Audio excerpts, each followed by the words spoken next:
السلام عليكم ورحمة الله وبركاته. النهاردة هتكلم معاكم في ايه؟ في حكمة وفكرة. عبارة عن ايه حكمة وفكرة؟ دي سلسلة جديدة هبتديها، دي أول حلقة ليها النهاردة. هتكلم معاكم على موضوع معين وهنتكلم في نقاط عملية ازاي نعالج الموضوع ده، وبعدين هقول لكم على فكرة أو منتج اشتغلت بيه على الحاجة دي مع نفسي أو مع ولادي. هنبتدي النهاردة بموضوع تقدير الذات.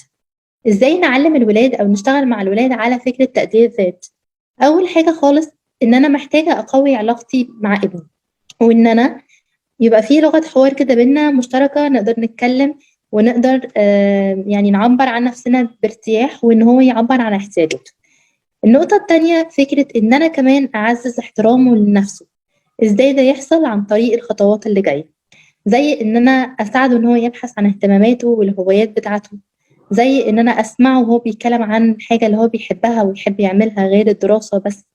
الحاجة اللي بعد كده ان انا اعرف نقاط القوة بتاعته، زي مثلا ان هو شخص حواري، فان انا ابتدي انمي النقطة دي عنده، وابتدي ان انا استغل النقطة الحوارية دي في حاجات تفيده وحاجات تظهر موهبته دي. والحاجة الأخيرة هي فكرة إن أنا أسمعهم باهتمام، مش وأنا سايقة، مش وأنا بغسل المواعين، مش وأنا بغسل أي حاجة بقى، الهدوم، أيا كان الحاجة اللي بعملها، محتاجة إن أنا أقعد وأركز معاهم وأنصت كويس جدا، وأبتدي إن أنا أعمل معاهم الاستماع الفعال. بمعنى إيه؟ بمعنى إن أنا آخد جمل من الجمل بتاعتهم وأعيدها عليهم تاني، يعني إيه قصدك كذا، بحس إن أنا مهتمة أكتر. ولو أنا عايزة أسأل على حاجة معينة أبتدي إن أنا أسأله، ولو أنا عايزة أوجّهه بطريقة معيّنة ممكن أبتدي أوجّهه بسؤال، مش يبقى توجيه مباشر، عشان ده بيفيده أكتر وبيخلّيه هو يشغّل الحاسة أو يعني يشغّل التفكير عنده، فده هيساعده جدًا وينمّي المهارات بتاعته. كانت الحكمة. أمّا بقى الفكرة، فجالي الكتاب ده هدية، ماشي، هُم 3 كُتب الحقيقة. هاكلّمكم عنهم دلوقتي. هو اسمه حدد هدفك. ال3 كُتب، واحد للمُعلِّم أو الأم، والكتاب التاني للأنشطة، والكتاب التالت للقصص. فكرته إيه بقى؟ فكرته إن هو للطفل بيقول لِك هنا تشتغلي إزاي مع ابنِك. فالوحدة الأولى مثلًا بتتكلم من أنا وماذا أحب، تمام؟ وبعدين بيفهّمِك بقى إيه فكرة الوحدة الأولى، إيه هدفها، بما إنكم مش هتشوفوا الصورة مقلوبة فخلّيني أنا أقول لكم.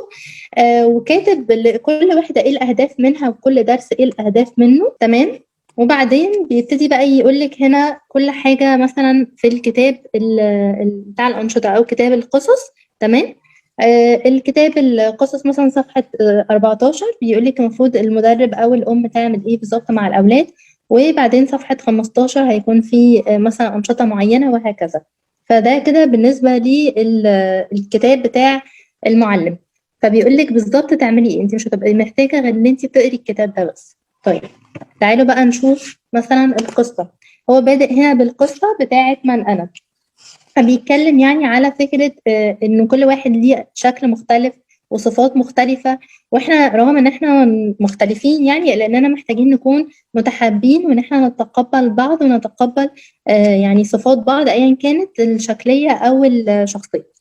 وبعدين بعد كده بيتكلم بقى على الميول والاهتمامات وكده، بس خلّيني أشتغل معاكم على درس واحد.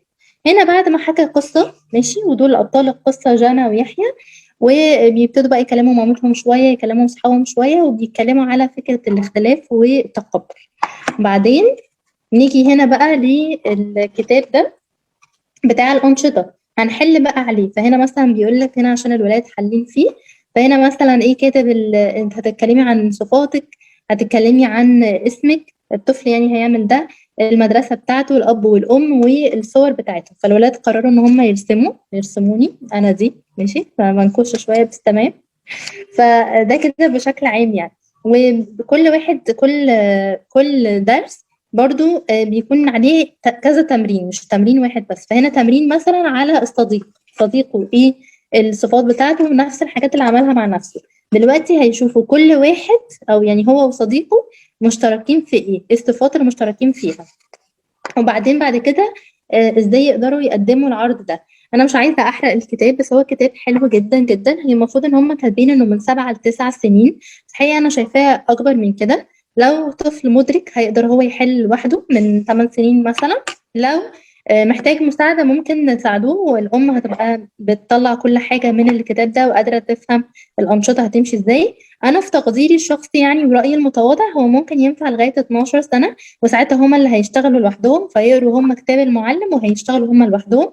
ممكن نقعد نعمله كمجموعة وكأسرة مع بعض. يعني حقيقي الكتاب حلو جدًا، جدًا، وبيتكلم بعد كده على الأولويات وإزاي نحدد أولوياتنا بكذا نشاط تاني بقصص يعني ظريفة جدًا. بيتكلم عن الإنجازات، بيتكلم بقى في فوازير، هتلاقي في حاجات مثلًا بيقوم هو يعملها، مثلًا يطبخ حاجة معينة، ففي أنشطة كتير مختلفة. الكتاب فعلًا حلو جدًا. خلّيني أقول لكم هو كان في puzzle برضه كمان. الكتاب حوالي 82 صفحة، كل ده أنشطة للولاد عشان يقدروا إن هم يحددوا أهدافهم وأولوياتهم ويفهموا نفسهم أصلًا في الأول. هي إن أنا كنت باخد كورس أنا لنفسي حاجة شبه كده، وده 102 صفحة اللي هو دليل المُعلِّم، وده 96 صفحة. ويعني بجد هو مش سايب حاجة خالص. أنا شايفة إنه زي ما قُلت لكم ينفع لغاية 12 سَنة. هاحط لكم الصفحة بتاعة إنماء، ده اسم الأكاديمية اللي عاملة ده. حقيقي يعني هبة ومروة ودلال مجهود موفّق جدًا، جدًا، جدًا. فيعني أنا هاحط لكم إن شاء الله اللينك بتاع إنماء في التعليقات. الكتب حلوة جدًا. تعليقي بس الوحيد عليها يمكن إن الألوان أحيانًا بتكون مش زاهية أوي، بس أنا كمان اتكلمت معاهم على ده وهُم شغالين على الموضوع وقالوا لي إن دي كانت تقريبًا دُفعة قديمة والدُفعة الجديدة إن شاء الله مش هتكون كده. بس هو حقيقي في المُجمل مجهود رائع موفّق جدًا، فجرّبوه، ولو جرّبتوه يا ريت تقولوا لي وتعرّفوني رأيكم فيه، وأشوفكم على خير في حلقة تانية من حكمة وفكرة، ويا رب تكون عجبتكم. وقولوا لي لو حابين نتكلّم في مواضيع معيّنة ونشوف أفكار ليها، سواء أفكار بقى يعني نشتريها أو أفكار إحنا ممكن نعملها مع الولاد في البيت. وأشوفكم على خير. السلام عليكم ورحمة الله وبركاته.